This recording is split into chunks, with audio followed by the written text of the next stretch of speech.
দেখুন, এটা সাম্প্রতিক সময়ের ব্যাপারটাকে যদি আপনি ভাবেন তাহলে আমার মনে হয় ব্যাপারগুলো সাম্প্রতিক কালের না।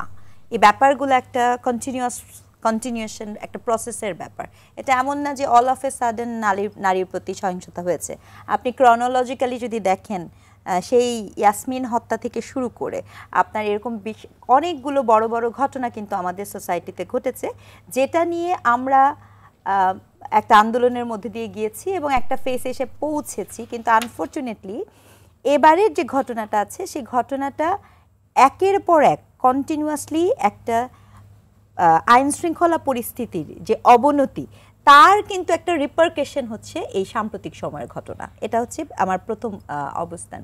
দ্বিতীয় যে ব্যাপারটা হয়েছে যে এখানে আপনার নারীর প্রতি সহিংসতার ব্যাপারটা কিন্তু ধর্ষণের কাছে কেন গেছে, কারণ আপনি খেয়াল করে দেখবেন যখন এই ইন্টারিম গভর্নমেন্ট আপনার দায়িত্ব নেওয়ার পরবর্তীতে প্রথম ফেসে সে একটা কাজ করলো। আপনি জানেন যে বাংলাদেশের ফেসে, বাংলাদেশের আইনে কার্ডে আপনার যৌন যিনি শ্রমিক আছেন, আমি শব্দটা খুব সচেতনভাবে ব্যবহার করছি, যৌন শ্রমিক, সেই যৌন শ্রমিককে আপনার সোশ্যাল মিডিয়াতে দেখা গেল যে একজন লাঠি দিয়ে পেটাচ্ছে।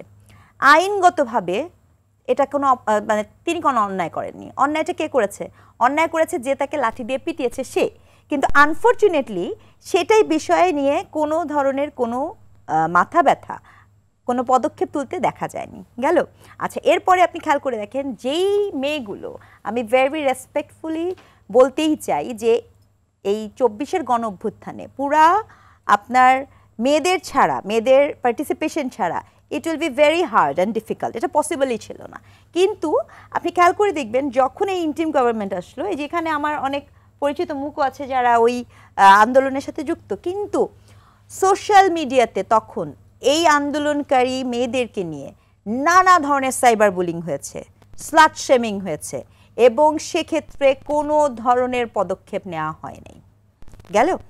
এরপরে আপনি আসেন ঢাকা বিশ্ববিদ্যালয়ের মতো জায়গাতে, আপনার একজনের যে বক্তব্য আপনারা দেখেছেন সামাজিক যোগাযোগ মাধ্যমে, সে নিজেই বলছে এই যে একের পর ক্রোনোলজিক্যালি আজকে আমি দেখলাম যে মোহাম্মদপুরের ঘটনাতে রিঙ্কুকে গ্রেফতার করা হয়েছে।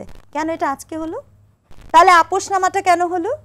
তাহলে কেন ওই সময় আপনি নানাবিধ কথা বলে মানুষের কাছে এই বৈধতা অর্জন করার চেষ্টা করলেন যে অমুকে ধূমপান করতে পারে আর তমুকে ধূমপান করতে পারে না? গল্পটা তো সেখানে, আলাপটা না।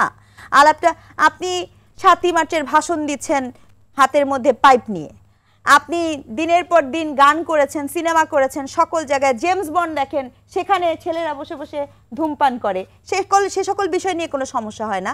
কিন্তু নারীর ক্ষেত্রে সমস্যাগুলো কেন হয়েছে?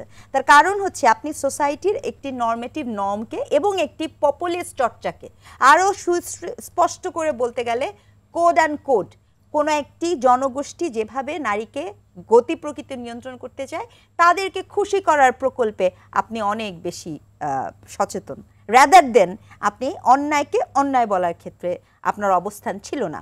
আজকে যখন আমরা আন্দোলন করছে, যখন ফুসে উঠেছে, তখন আসছে আসিয়ার কেসে।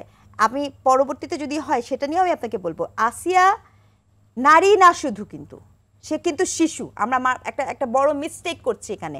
তাকে আপনি নারী বলে ব্যাপারটা করছেন, সেখানে ব্যাপারটা নারী না, সে কিন্তু শিশু। শিশুর প্রতি যে অমানবিক সহিংসতা এবং ধর্ষণের মতো ঘটনা এবং সেটি নিয়ে যেই আলাপচারিতা সামাজিক যোগাযোগ মাধ্যম থেকে শুরু করে, কেন হাইকোর্টকে পর্যন্ত যাওয়া দরকার ছিল? এই পুরা প্রসঙ্গগুলা একটা অন্যের সাথে যুক্ত, এবং মূল প্রবলেম হচ্ছে যে কথা আছে না, তোরা যে যা বলিস ভাই আমার সোনার হরিণ চাই। আপনি মব সংস্কৃতির লালন কর্তা হবেন, মব সংস্কৃতির উপরে ভর করে ক্ষমতার চর্চা করবেন, সেক্ষেত্রে নারী কি পুরুষই কি, আমরা কেউই নিরাপদ না।